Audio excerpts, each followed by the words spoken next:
Welcome back, everybody. Welcome to Tag Team Talk. I am your host today, Justin. You can follow me at Kingmaker_DFF across all platforms. With me, as always, my loyal tag team partner, Jeff, aka Big Steck. You can find him on X or Twitter at BigSteck88. What's good, my man? Well, it's all good, man.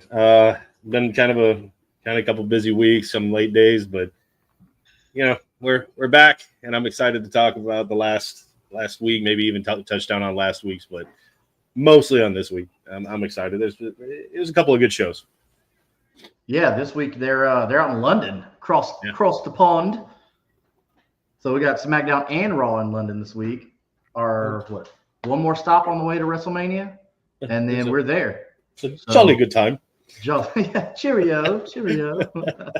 Yeah, they definitely like the WWE there. They've been there a handful of times, so it's pretty good to see. They're wrapping up their whole European tour deal on the way to Vegas WrestleMania. So this should be pretty good. Yeah. So of course, with the whole Cena and Cody storyline going on, you got to open the show. Got to open the show with Cena and Cody. So you get Cody coming out talking about John Cena, talking about all the storyline, everything that they're going to be doing. He's the back and forth, kind of the same stuff we've been seeing the past couple of weeks. Just the legacy, like, these people, these are the fans. I'm their champion, and we've heard people plenty of times saying that I'm their champion. This and that. Like, no, not really. Like you have the belt, right? Let's just be clear. You have the belt. But and then of course you get the legend killer, the Viper, Randy Orton coming out. So, which is kind of cool because if you don't, a lot of you may forget that Orton and Cody, they're no strangers to each other. Orton, when he was the young guy, he was in a little faction, okay, and then now, he was the leader of his own little faction, Legacy, where it was Cody and then Ted DiBiase. Everybody remember the DiBiase name, $1 Million Man. That's his boy. So they're a little familiar with each other. So Orton had some words for Cody out there. Yeah. I don't know. I miss the more of the heel Randy Orton, and he came out and kind of just gaslighted the shit out. I'm sorry, he gaslighted the shit out of us. Oh, he all the things you far surpassed anything that I've done. No, he hasn't. Don't blow smoke up this guy's ass. Like, he's good, whatever, but no, he's not. He is not. It's almost like they told him to say that to kind of put Cody a little bit more over. Anybody that knows wrestling knows Cody hasn't even come close to what Randy's done, in my opinion. You're not gonna push us out on that, and I like that they did that setup because it kind of led to Monday and what Cena had to say. So it worked in the long run, but him saying some of that stuff, it's just it goes against everything that Randy Orton really has been, and it's just no, he hasn't surpassed anything that you or Cena or a lot of other people I could go on and on about. He just isn't on that level yet. So don't blow smoke up his ass and just blatantly lie. You far surpassed anything that I've done. Yeah, I miss that arrogant Randy Orton where he's just like, I mean, you're good, but I'm coming for 15. Like that's more the promo that I wanted. That I was happy that it went in that direction because I was kind of feeling like, man, Randy, where you going with this? Where you going with this? And then, he goes in, hey, I'm not gonna go behind your back. I'm gonna come to your face and say I'm going for number 15, which I want to see. I'd like to see that, but I feel like with him after saying 15 that, with Cena though. With Cena, I want right? That rivalry. Yes, because they came into the business together. They were in OVW together, all that stuff. So their career paths outside of Hollywood and all whatever, but they're very, very parallel. They're following this way, they're following that. I mean, they're side by side with each other. So I'm okay with it. I'm okay if it does end up, Orton chasing the belt with Cena, if Cena somehow ends up to winning at WrestleMania. Yeah, he should. But that wasn't it. It's best for business, baby. It's best for business. Hey, it don't make dollars, it don't make sense, right? But as he's talking about championships, you get another guy who whines about all his missed championships, stolen championship, just can't give it up, Old Drew McIntyre. Because he can't keep his eye on the ball. Yes. I got cheated this. I got cheated that, and the next thing you know, we get a match set for Orton and Drew later on in the night. But I mean, it was a good promo. I think it was a good way to open the show. I mean, I see what they're doing. They're highlighting the WrestleMania stuff, but they're also giving the European fans the stars. They're bringing the stars out. They're big names before the European tour. I get it, right? But we'll get into Drew McIntyre and Randy Orton a little bit later on. But this whole issue, back and forth bickering, does result in a match later on down, which leads us to our first match of the night. Someone that you spoke before that you're not crazy about. You got the Street Profits against a team that I'm not crazy about, Pretty Deadly. To me, like, their name should just be Pretty Bad. Like, there's nothing about they're jobbers. Yeah, they're jobbers. There's nothing about this tag team that you're like, okay, these are contenders. They're not at all. They're a comedy shtick. They're there for some comedic appeal. And I'm not saying they're not talented, but it's like, it's just, they just come out. They're just designed to just kind of be that annoying, that kind of heel, just to, whatever. They're just jobbers. And it's, I don't know. I've never liked them. Like, their characters aren't compelling. Their in-ring performance isn't compelling. Like Street Profits, if people don't like them, at least they're entertaining. Like they have that entertainment. They have that it factor, I think. They connect with the crowd and everything like that. They're not having to chant, scream, "Come on!" when the crowd's not behind you. Like they're not begging for your support. You're giving it because they're entertaining. Yeah. Agreed. I mean, Street Profits win just because there's no way that they lose to Pretty Bad. I can't call them Pretty Deadly anymore. Like, I don't know. That's just a stupid name for them. I mean, they're. You have long sleeve crop tops. It's yes. It looks like they've kind of taken a page out of Seth Rollins' book. Hey,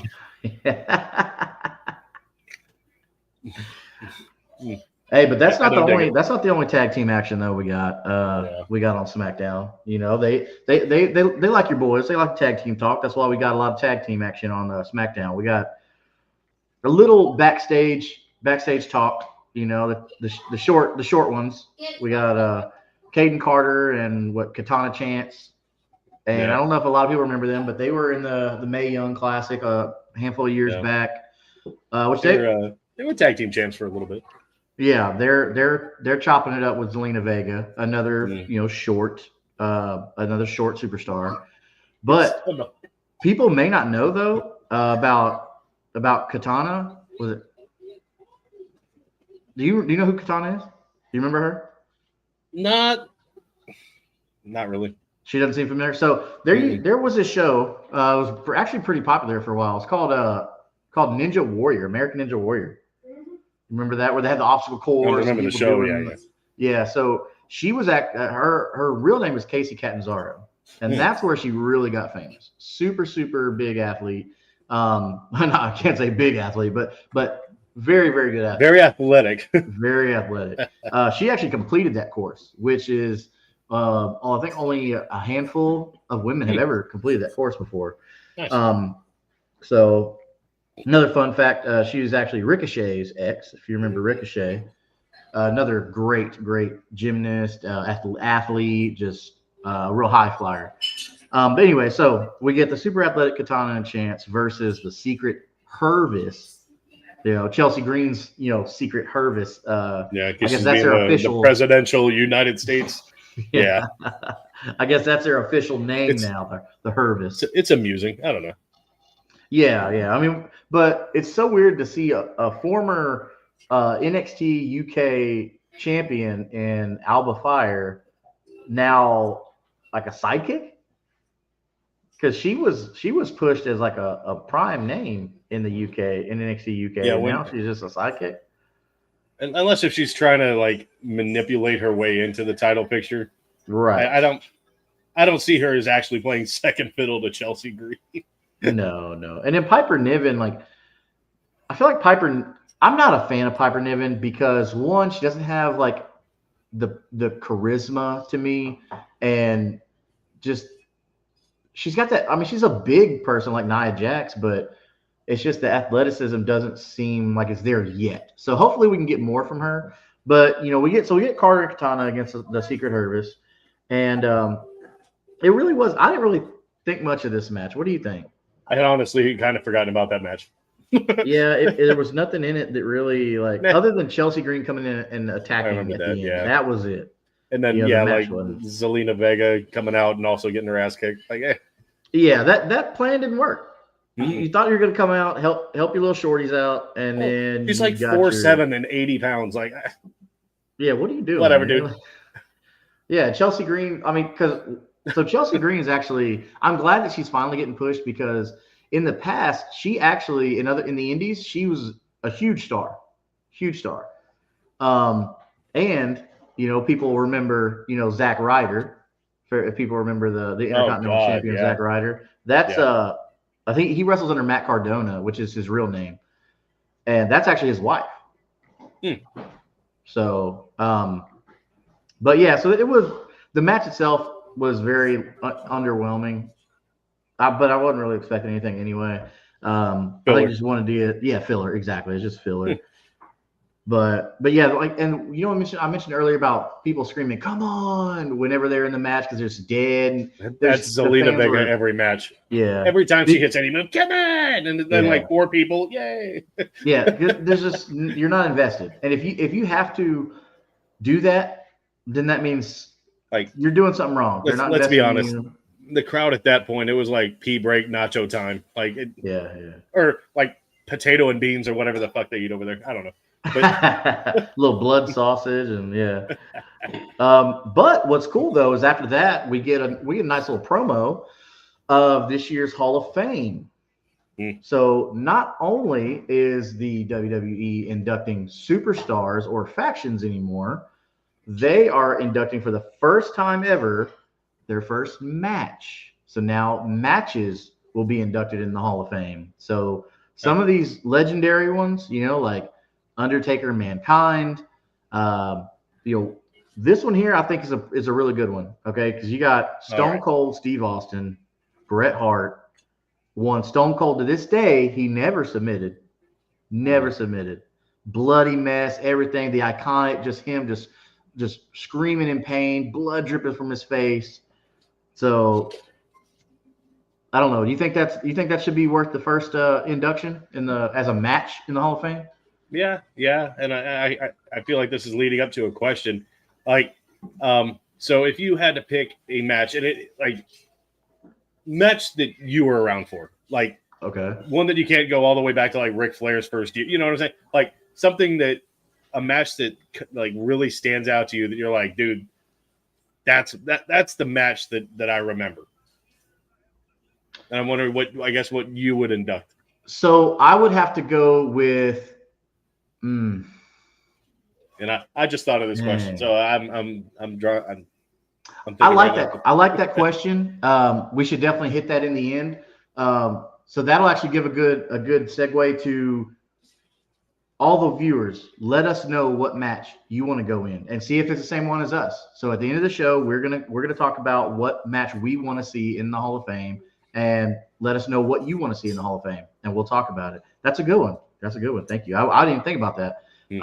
There's so many good ones though. So many good ones. Think about all the early Money in the Bank matches. I mean, I don't even know what the stipulation is. Are we going just one-on-ones, or because I think we should disqualify Royal Rumbles. Those shouldn't be, because that's not really a match. That's a event. That's like an hour, 2 hour long event. But yeah, that's a good one, man. You get the people thinking. Yeah. And I actually know what I want to answer. We can do it at the end. Okay. All right. So our third match of the night, we got Big Braun Strowman against L.A. Knight. Big SOB. Yeah. I've always liked Braun Strowman. I mean, I've always thought he was a little rough around the edges, but he's so big and muscular. It's hard to move. And he's almost kind of reminds me of the Great Khali. I mean, size and whatever, but he's a lot more athletic. He's a lot more mobile. Khali was I'm just gonna stand here and chop. That's what I'm gonna do. So it's like they were trying to do Andre the Giant as Great Khali. You know what I mean? Yeah, but he was just a statue. Yeah, that big body wasn't moving anywhere. At least Strowman's got the Strowman Express where he runs around and tackles you. So he's showing a little bit of athleticism. Got to give the guy man some credit. A little cheesy. It's a little cheesy him doing that. Like he doesn't, because like the issue is he doesn't hit speed like Braun Breaker does. No. Like it's just clock this dude's 40. I'm just saying it's not that fast. Yeah, he'll get there tomorrow. Yeah. Yeah, no, you said Braun Breaker. Ooh, I can't wait to get to that. Yeah. No, so you got Braun Strowman and LA Knight. Yeah. Yeah, they're having the banger, and then of course Jacob Fatu coming out attacking both the guys. It's like it's for me, it's kind of clear that they're trying to set up a triple threat here. I'm liking the work that LA Knight's doing. The Jacob Fatu stuff, the only thing that's got me invested is the fact that he's going against Solo Sikoa. That's what's got me invested there. Is you got the new guy coming in. Solo thought, "Oh, I'm bringing my cousin in. Like it's gonna be great." And now the cousin's like, "You guys suck." Yeah, right. Like, I mean, just talent-wise, Solo Sikoa is not that great. Like, he hasn't really shown me a whole lot in the ring, and even like, what's his name, Tama? It's just meh. Tamatonga, yeah, yeah. I feel like he could be good and could be entertaining, but he's just kind of taking that back seat. And like Fatu is easily taken over that faction. I don't know if it's like the end of Solo, if it's going to come down to Fatu and Solo fighting it. I don't know, but it's like Solo's a little scared of Fatu. Yeah, you know, they're giving him just a little bit of fear, but Fatu's pretty athletic, man. Like the dude did a moonsault in that jump to the middle of the ring. It's crazy. Yeah, guys that size are not supposed to move like that. There's only been like 2 or 3 guys in the history of WWE that can do that. He did just remind me though of the LA Knight thing. He's like, "I'm gonna kick you so damn hard in your head, you won't be able to stop Susie." When he did that, I was like, "Dude, LA Knight he's gotten better on the mic, and it's funny." Like when he did, you could tell in Fatu's like face that he did everything. He would like you could tell he wanted to laugh when he did the shake thing. Yeah, that shit was funny. LA Knight is money on that microphone, man. Yeah, I'm invested in LA Knight, like because he was in TNA, he was Eli Drake, right? Yeah, that's right. He was Eli Drake. Yeah. But I don't think he did the thing. He called dummy. That's what it was. He called everybody dummy. He walked around, "Hey, dummy." Like, "Look here, dummy." I don't know. I thought that was funny. But yeah, I feel like they're setting up that triple threat at WrestleMania. Sure. So, but yeah, I'm good. I'm good with that. I'd like to see that. Yeah, just three big guys just out there just doing their thing, wrecking the ring. And then, you know, of course, that goes on. And then we got our backstage interview. We got Miss Jackie Redmond, the brightest eyes in the business, interviewing Jimmy Uso, who has come back around with Jay. You know, it wasn't too long ago that Jimmy seemed like he was kind of, again, I mean, they even had a match together against each other and everything. Like, they kind of put that rivalry out there when Jay left the bloodline. I'm kind of I feel like they kind of skipped a step in this whole storyline with Jay, Jimmy, and Roman kind of coming back together. It's just like they had a match, they hated each other's guts, they went their separate ways, and now it's like, we hope you fans forgot. Yeah. Well, the one thing I can kind of see, I can kind of get by or get my head around is, you know, they're twins, so naturally they're gonna have that loyalty. Still, like, some kind of makeup at some point, like, "My bad, man." You know, whatever that is, something. If we're building stories, where's my story? Yeah, there's just the WrestleMania match sucked, and we're just gonna move past it. Just move past it. Yeah, but they're better together. I'm happy. I don't know. I'm happy. Yeah, always. I'm an Usos guy. I love the Usos. Yeah. I don't think for your money right now, or even in the past like 10 years, there has been a more entertaining tag team that was one athletic in the ring, had that chemistry. Yeah. I mean, I'm a fan, dude. Like, I like the Usos, so I'm excited to see Jimmy and Jay back on the same page again. Yeah. You know, but you know, Jimmy gets done with his interview with Jackie, and as he's walking away, you know, we get everybody's favorite heel, who I think, look, man, a lot of people don't like him. I think, like, my wife hates him. How can you hate him? he's one of the best characters we've ever had. Yeah. The Miz. Yeah. The A-lister. Like, he knows how to play the role. Mm-hmm. Like, he knows how to play, whatever, both sides. He knows the things to say to get under someone's skin. He knows, and he could be the jobber, and he could be the main eventer. Like, he's done it. He's like the 2 times Grand Slam champion. Like, not a lot of people have that resume, and it's because he's paid his dues. He put in the work. Like, I don't think he's the greatest wrestler, but, like, he cuts a really good promo. He's great on the mic, and he is talented. Yeah. So it's just, he's going to be a Hall of Famer. I don't think there's any doubt. And he was a natural. Like, he was a natural coming in. Like, let's not forget, he was on a show called The Real World. Now, some of you youngs, you don't know what that is. Right. So The Real World was what started reality TV. And that's why we all, like, didn't like The Miz, hated The Miz, like, because he was in The Real World, and it's just like, it's like, fucking Drake in Degrassi or whatever. Like, you can't take this fucker seriously. No. Oh, he's a gangster rapper on Degrassi. Like, hey, but The Miz has been The Miz since Real World. Like, he was that character even on the show. So that's why, like, I'm like, this dude took to the business because he was a hardcore fan first. Yeah. He wasn't just some pretty face that they brought in and just said, "Hey, let's try to make you a wrestler." Because they try to do that. I'm going to speculate real quick because they kind of have similar career paths so far. Like, The Miz obviously is older, whatever. I would like to see some kind of tandem, and I think it would also help him. Miz with Logan Paul. I feel like that would work really well. Mm-hmm. Like, I like that you brought that up. Because they talk about Logan Paul being, no one's ever risen to the top or took to the business as good as you. Not true. The Miz did it first. The Miz came in, and he was like, his big rivalry was John Cena. Like, he main evented WrestleMania against John Cena and won.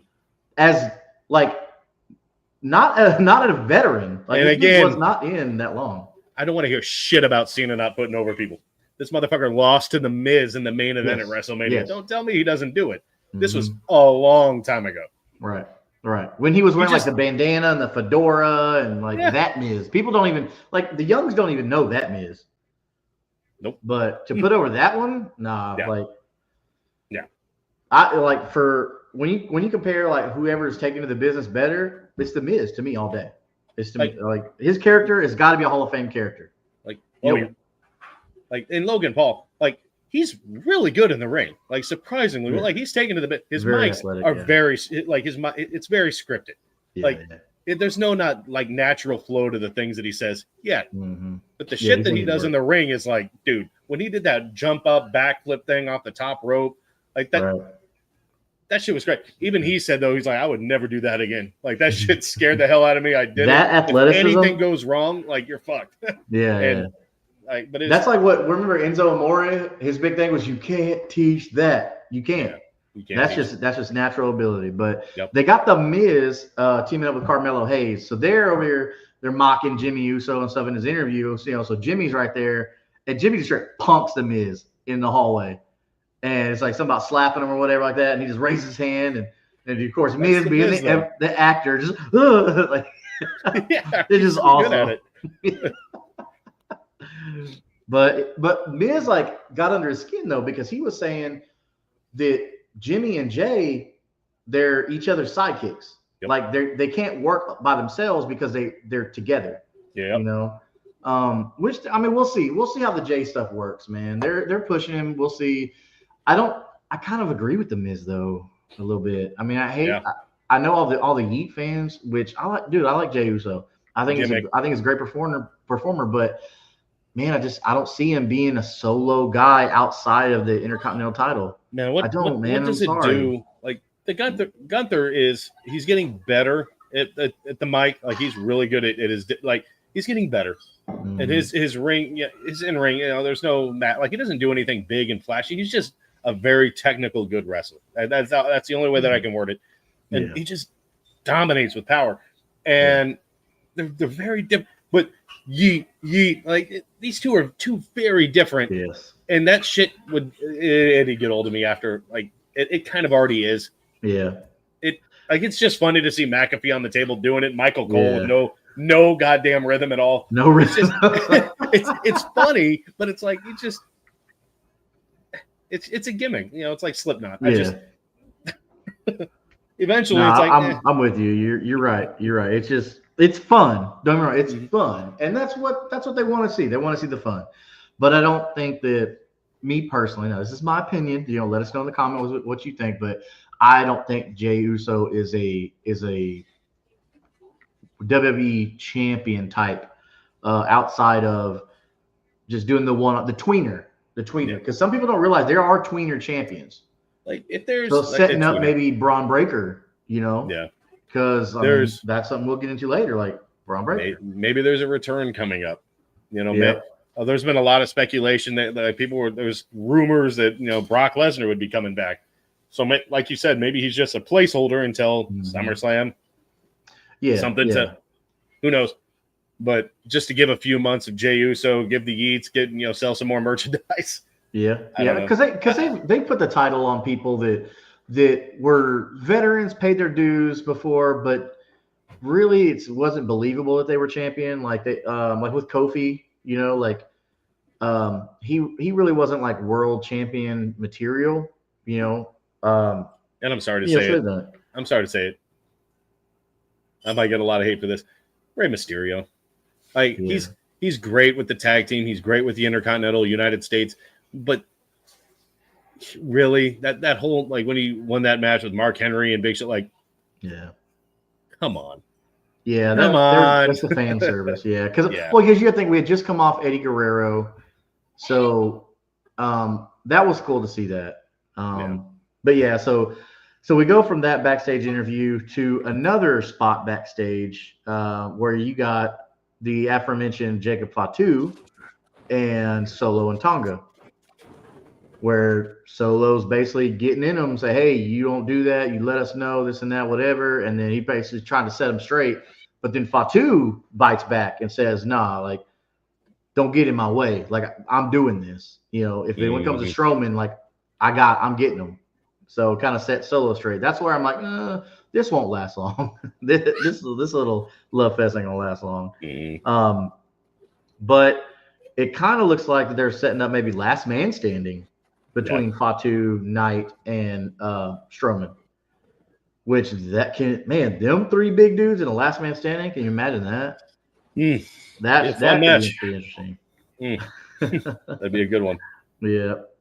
And then we got another promo with Naomi, just talking to herself, like just kind of in her mind, being paranoid, saying how she always did the right thing, I was doing the right thing, and she feels wronged, like she was undervalued or underappreciated or whatever. Like she feels like she's been wronged, so she's taking it out, on Jade.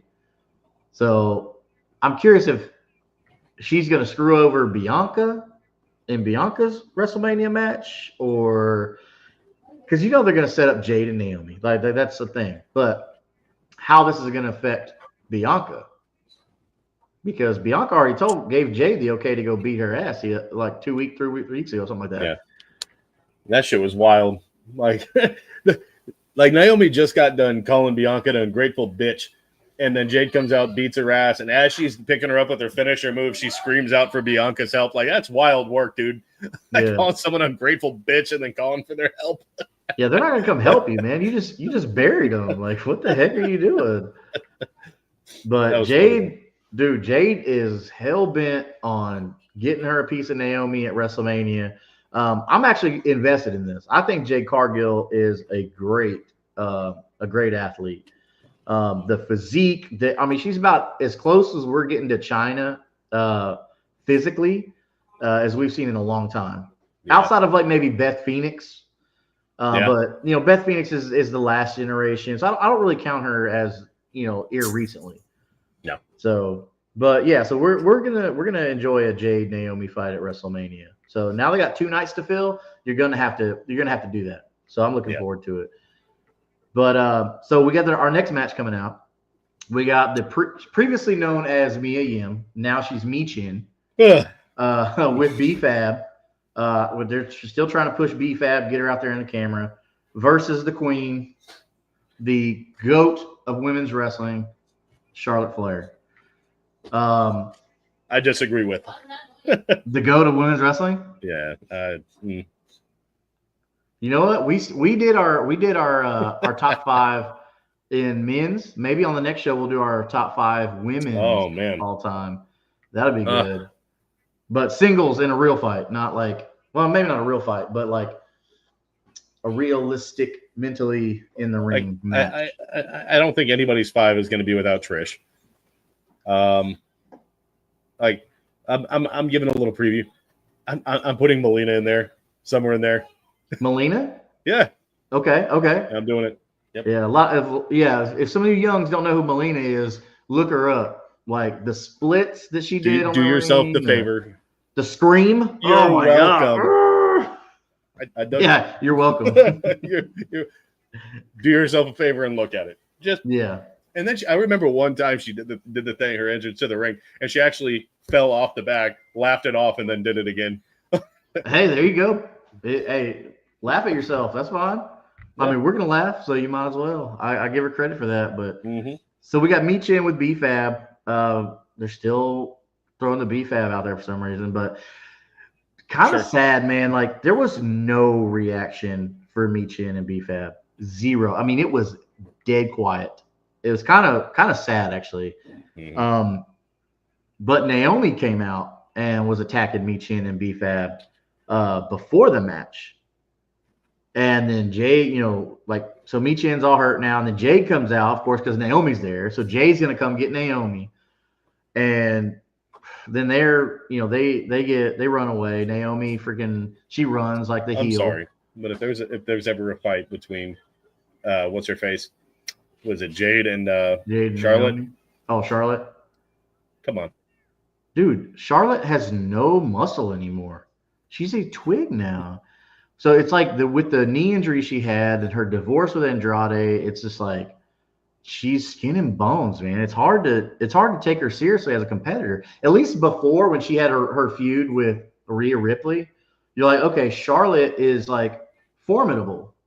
She's muscular, she's fit, all that stuff. Now it's just like she's just like so skinny. I feel I can't be invested in that, because even if I suspend reality, like, yeah, she's still Charlotte Flair at the end of the day, super talented, but just the physique.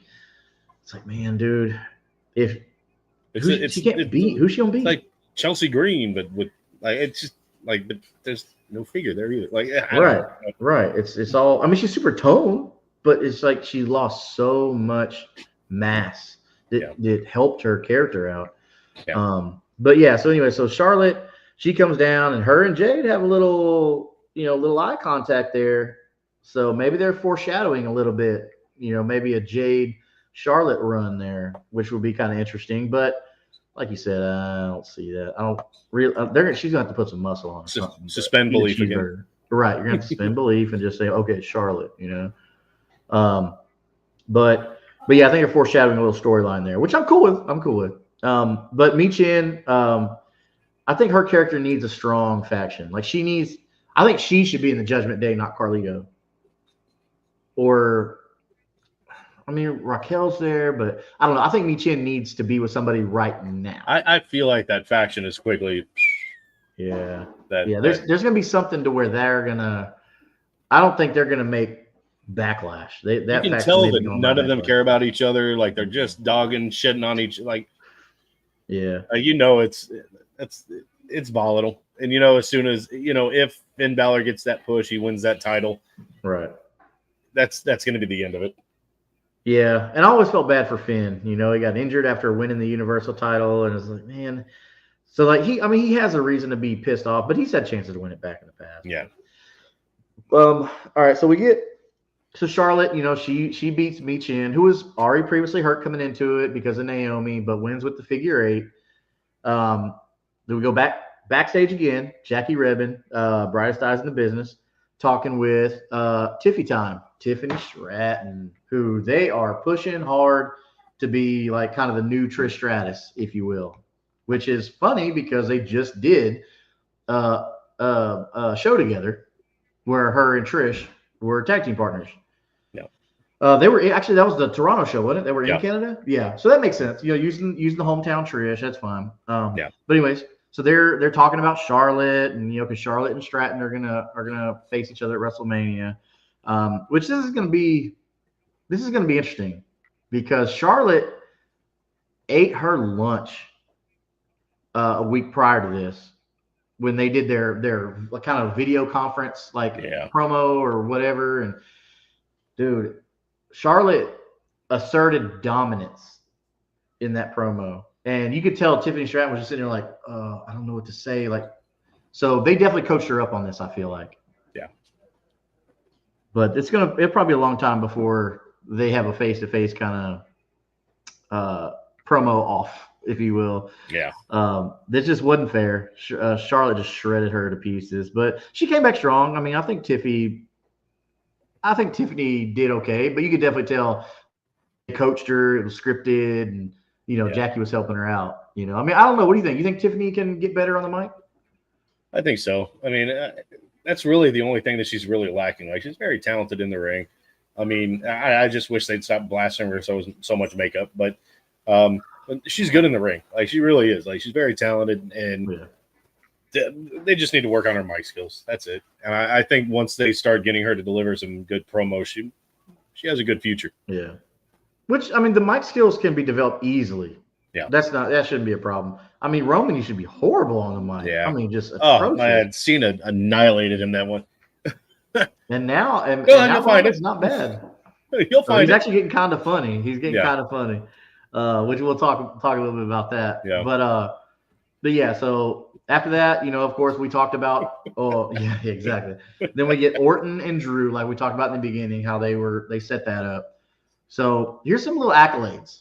So I don't know if people realize like how decorated Randy Orton is. Okay? Cody's better. Yeah, right. So is Cody Rhodes a 10-time WWE champion? No. Is Cody Rhodes a 4-time world heavyweight champion? No. Randy Orton retired that, by the way, that title. Randy Orton is a 1-time Intercontinental champion. He is a 1-time United States champion. He is a 4-time tag team champion. Once with Cena, wasn't it? I believe so. And then once with Edge when they were rated RKO, which that was really cool. Like putting 2 powerhouses like that. And then 2013 Money in the Bank. So that was pretty cool. Royal Rumble winner in 2009 and 2017. So that makes him just a 1-time Grand Slam champion.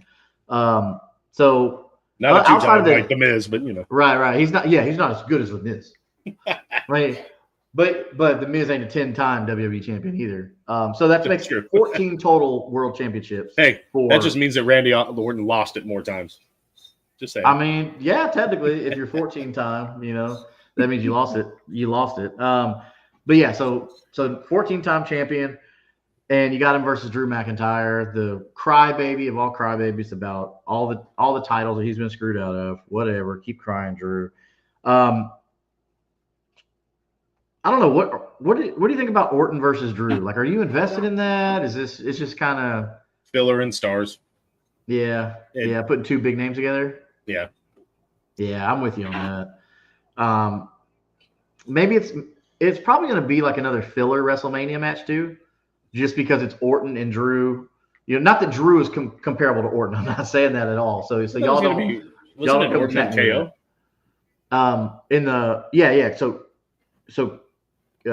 So Kevin Owens, and he comes out and messes with Randy as he's about. He's slamming the mat, he's about to hit that RKO and win the match, and then freaking Kevin Owens comes out, and Drew ends up hitting his Claymore to get the win, and then of course Kevin Owens runs away like a little heel.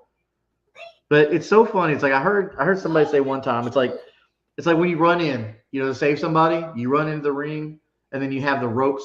It's like the ropes are your barrier. You can't leave the ropes. Like come on back. It's like nothing stopping you from going after them, right? It's just the ropes. They're standing on the outside of the ring, and you're standing in the ring. You came out there to beat their ass. Like walk through the ropes. But anyways, whatever. I get it. It's for the show, so whatever. But I don't know. Where do you think they're going with this Kevin Owens, Randy Orton thing? I mean, because don't forget, Kevin Owens is the one that put Randy Orton out. Yeah. I hope they're setting up for a match between the two, and we get a Randy Orton pundit mania. That's what I'm hoping. Yeah. Yeah. Because he was talking about what did he say? He's going to punt. I think Randy got so excited he forgot his words. He said, "Well, I know at one point he said, I'm going to remind everybody in the WWE that Pat McAfee is just the second best punter in the WWE." I was like, "Yeah, there you go, nice, there you go." Because that punt, I mean, you look at Randy's quads. That's some power of them legs, boy. Yeah, God, dog it. But so after that match, we get another little promo of somebody that AEW fans would recognize, and that would be one Ray Phoenix, who was Penta's boy in AEW. They were a tag team. So Ray Phoenix is coming in, but I don't think that they're going to put him and Penta together. I think they're going to try and use them separately, but I would look down the road, Phoenix and Penta having kind of a moment, maybe at WrestleMania, or they bring Penta in on Monday after Mania, because they're going to do that a lot. We see Monday after Mania is always a big thing. Yeah. So we'll see. But so we get that little clip. I don't know. Did you watch a lot of AEW? Or know much about Ray Phoenix? Not really, honestly. Okay, so I see clips and stuff. Like everybody else, huh? Yeah. Okay. Yeah, Ray Phoenix ain't bad. He's like the splitting image of Penta, though. Mm-hmm. So I mean, it's kind of the same guy. Skill set, all that stuff, same guy. But later on, we're backstage. Drew's showered up, ready to leave, and he's all happy. He got him a win over Randy Orton, and he's on top of the world, bragging, just being stupid. But I don't know. He should have watched out, man. He keeps taking his eye off the ball, man, and it's biting him in the ass again. Damian Priest got his. He came with the receipts, and he was trying to cash him. Slick, walking out the garage, go out to the garage and leave, and then guess who's there waiting on him? Damian Priest. Yep. So he puts him through the windshield of a car. Yeah. But I don't know if anybody caught this. So, WWE, I'm sorry to call you out on this, but so we've talked plenty of times on the show about how, they use local talent as security and all, some of their backstage stuff. So they had this guy, it's like a BMW, I think. And they had this guy, he's like, oh, it's my car, blah, blah, blah, like this and that or whatever. And just poor, whatever acting anyway. So they put him to the windshield. And then the next segment after, you get Seth Rollins walking up. Like, oh, what's going on here? Of course, they all have security. Seth Rollins has security. CM Punk has security. Roman Reigns has security because they're doing this contract signing. So Seth Rollins is walking up in the garage when they come back from commercial with his security. And, there's the guy. The same guy that was the BMW guy. And he's out in the ring later on that night. And it's like, okay, guys, use somebody else different. Or don't use him here. And then 5 minutes later, it's the same guy. Just they changed his shirt. But anyways, so he's like, oh, what's going on here? And they kept on walking. But, yeah, that's going to be interesting to see Drew and then Damian Priest. But that adds another one. So now you've got Drew, Orton, KO, Priest. What the heck are they going to do with all four of these guys? So it's like, are you going to have separate storylines, a fatal four-way? What can they do with this? So it's going to be interesting to see, I think, what they're going to be able to do with this. But finally we get to the main part of the night that everybody's been waiting for, this big contract signing. So you got Nick Aldis out there, you got the chair, the 3 chairs, the table set up, all the nice stuff. But the chairs aren't in the right place though. If you notice, Paul Heyman had to make a little adjustment on those chairs because Roman Reigns. Yeah, you got to be at the head of the table. Head of the table, baby. So this was actually kind of cool, but man, I don't know what. So they all come out there, Heyman. So I don't know if you caught this or not, but Heyman made Roman break character for a second there. He made him laugh a little bit. Which I mean, if you're Heyman, go do it. What are you gonna do? Fire you? But anyways, so Well, Roman said he came for 2 reasons, right? You remember what the 2 reasons were? Sign a contract and everybody to acknowledge me. Acknowledge Check. me. And check.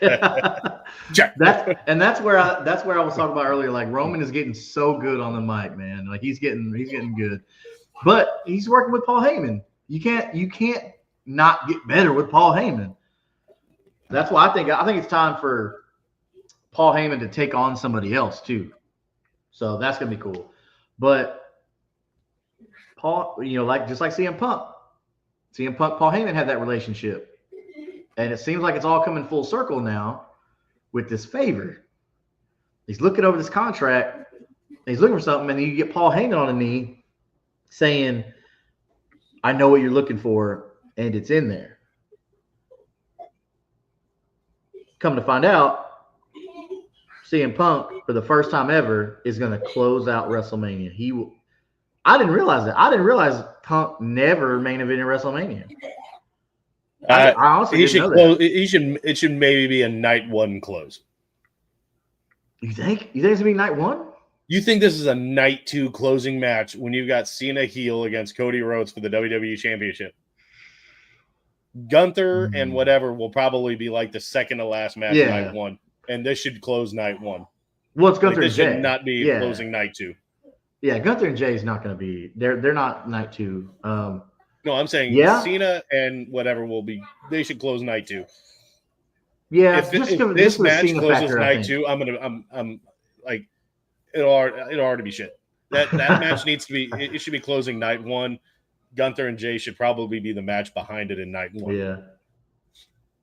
Well, yeah, I'm with you, man. Like I think Cody and Cena, that should be night 2 closing. Yeah, I'm with you.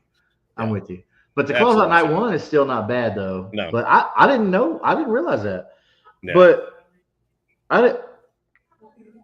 what really confused me at the end though is Punk stands up and says, that's not the favor.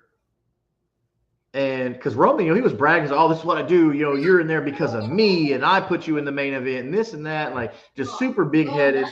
And then Punk just says that's not the favor. That's not the favor. I'm gonna give you a pop out. Who knows? Who knows? If y'all know what it is, man, let me know. Let us know in the comments. But that's how we Paul Heyman's gonna become CM Punk's wise man again. Ooh, there we go. That'd be interesting. It'll be a custody match. Yeah. All right. So that closes out SmackDown, and then we got Raw. You want to lead us off with Raw? Yeah. Cena comes out. He leads off the show, and it is the first time that they've really interacted with one another. Cena hasn't really addressed Cody Rhodes. He comes out, complains about the crowd, why he turned heel, why he did what he did, and he really hasn't paid him any attention. He hasn't mentioned anything about selling out to The Rock. Like, I don't know if they've just kind of given up on that storyline because there's been no mention of The Rock. He hasn't made any appearance, like nothing. Yeah. So I don't know if they've kind of abandoned that storyline. But, yeah, Cena coming out and, he didn't even get out a word. Cody Rhodes comes out and they just had a really good back and forth promo. But I'm sorry, like, Cody Rhodes will never match up to Cena on the mic. I think Cody had a couple of good moments where he like made fun of no one has ever chanted "you suck" or "you can't wrestle" to me, and like it was a good dig. But we're also the crowd that chanted at him "you can't wrestle." Like this shit has been happening for 25 years. Like it wasn't really a new dig at Cena. Like he's heard it all, but he really did dig deep into Cody. And it wasn't even just like about the shit that like Cody Rhodes went all Eminem. Yeah, my neck is red, but whatever. Like, like he went full 8 Mile, like started bashing himself. Like, I have a lisp. I have the like. What are you gonna make fun of? And it's like, I'm not even gonna stoop to your level. I'm telling you, it was a good promo. It was a good interaction between the two. Neither one of them, I think, really fumbled the promo. I think the only thing good little nuggets leading up to the match. I like that they're doing old school to where, like back in the day, the two headliners they didn't touch each other. They kind of played a little cat and mouse game up into the pay-per-view. Because back then it was pay-per-views, And I like they're doing with this. They're not getting confrontate like physical with each other. They're not getting physical with each other. Not putting hands on each other. It got a little bit. Yeah. I just, and that to me was the weak point. Serious. That was the weak point of the promo, though. Like, okay, how many times did Cena have to hit his finisher on like Roman Reigns? And how many times did he have to hit his finisher on KO? And how many? So he hits his finisher on Cena and lays him out. Yeah.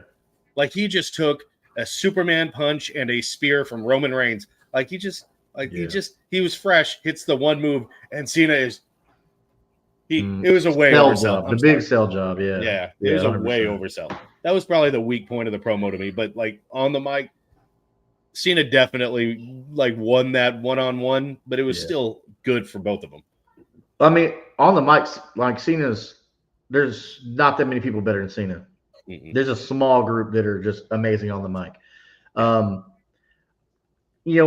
Our first match of the night, we got New Day versus, Pete Dunne. And then you got the hometown kid, Tyler Bate. That's really the only eventful thing about that is Tyler Bate in London. New Day wins, but there's really nothing to talk about there. They're trying to get a title match. That's really all this is building to is them trying to get a title. Yeah, Viking Raiders come out and they're going to set that up. But the bigger match, one of the bigger matches of the night, you got Gunther and Jimmy Uso. Of course, Jimmy just straight whopped him in the face. And so this is another thing, man. Like, yeah, they call him Big Jim, but Gunther choked him out, man, and it just several times. I don't get. He's defending his brother, man. Respect. So you're supposed to do that. So the character, I get it, but it's just Gunther. They're making Gunther seem like he is on another level than these guys. But I do like that there's like, oh, you lost 3 in a row, this and that. So they're saying, okay, so he's due one, right? So you're building a struggle so that way he can succeed. Yeah.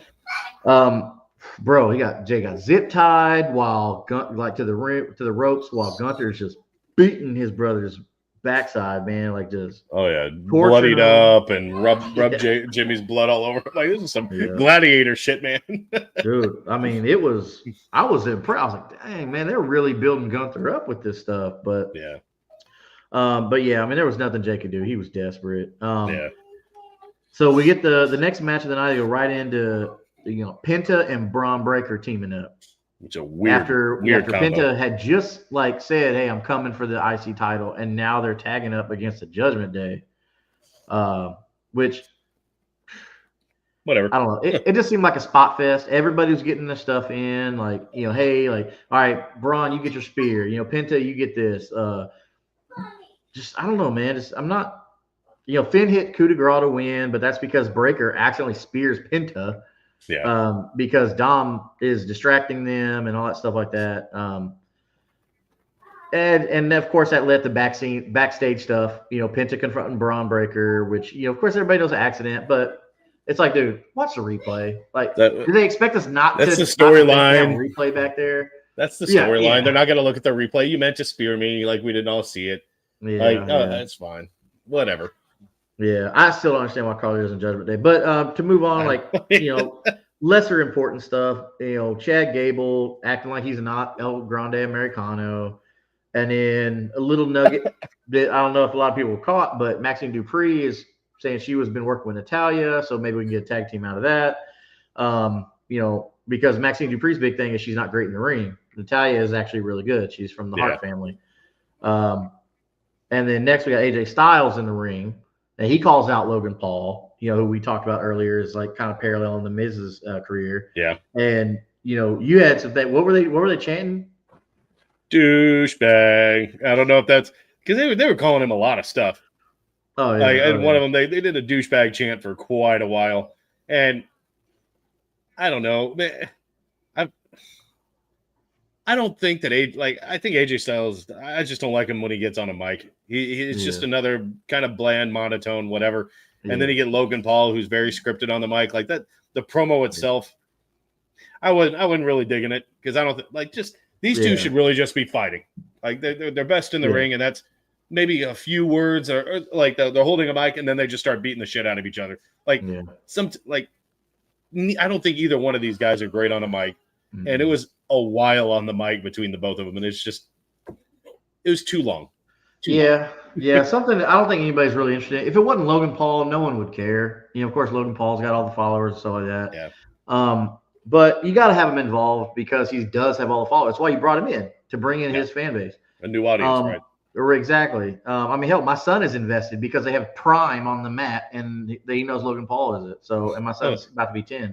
Speaking of, did you see that April Fool's joke that Logan Paul did on Liv Morgan? No, what happened? He's like, oh, it's Prime. It was I saw it on a reel. It's like, oh, it's Prime's new drink. It's the pizza flavor. And yeah, like hilarious. Pizza flavor Prime, and she's like, it tastes like watery pizza. He's like, it's a joke that we're not actually doing that flavor. Oh, wow. But she kind of liked this shitty pizza flavor water.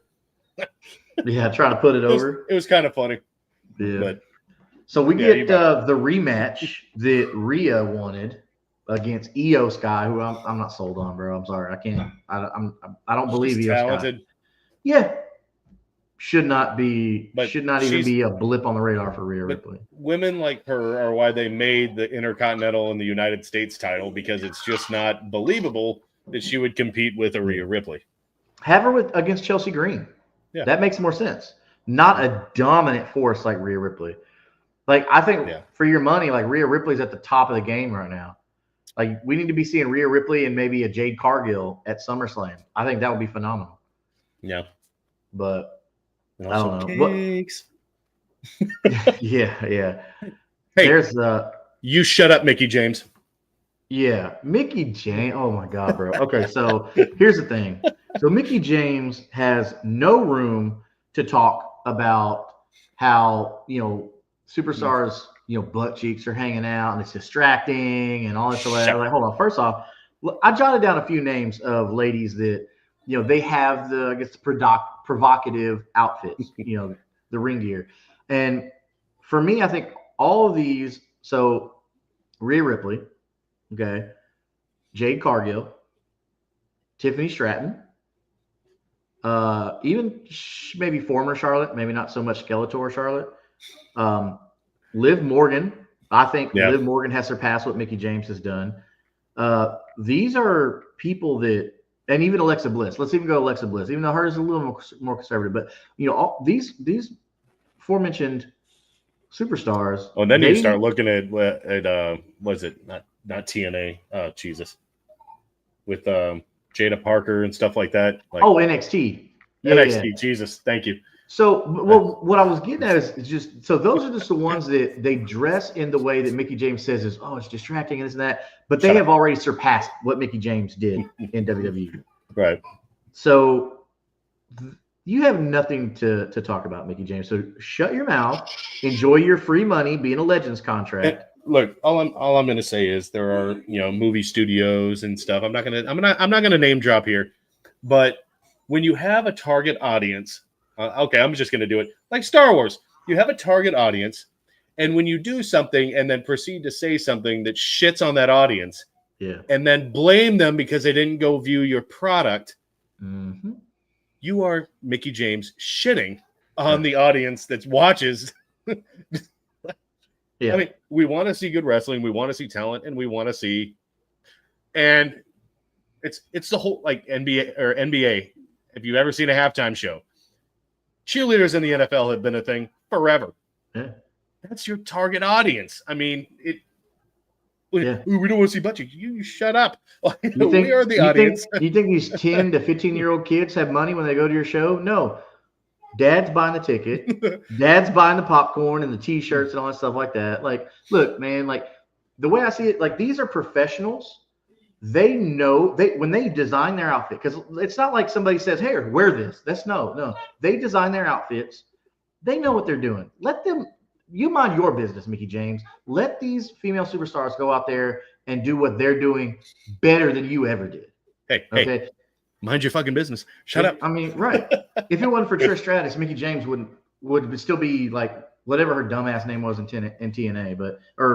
Back then it was TNA. So I don't know. I think as far as the Mickey James thing, that had me heated. I'm like, you didn't do what a lot of people think you did. You just had longevity. But anyway, yeah. So Rhea Ripley, Io Sky. You want to hit on that? I mean, it was a really good match, and I feel like it was right down the middle. And like Rhea Ripley was showing her power, Io Sky was showing her, her in-ring ability. She's really good in the ring. Yeah. And I think they both are, but obviously Rhea Ripley's more the powerhouse. And you knew that there was going to be kind of a clash between the three of them. And at one point, Io Sky steps out of the way of a Rhea Ripley hit. Rhea Ripley hits Bianca, kicks her out of the ring. And then she hits Io with her Riptide and pins her in the crowd. 1, 2, 3. They get up to like a 12 count. And Bianca's still like, she's full on referee. Like we've seen you. We've seen you not sell attacks or hits your entire career. And now you're going to like piddle around on the outside. It must be those black and white lines on the shirt that just make you just soft. And so she finally gets into the ring. She does do a normal count, but gets to 2. Io had enough time to recover. Rhea gets in her face. She kind of slaps Bianca, and then like Io kind of comes back at it, tries to get the easy victory, doesn't get it. She does something from the top rope, and Rhea sidesteps it, kind of does like a drop kick to Bianca, and she gets kicked out of the ring. She calls the match a double disqualification, whatever. I mean, if a real referee was there, she would have already disqualified Rhea. So you can make that argument, whatever. But in this kind of a match, I don't know.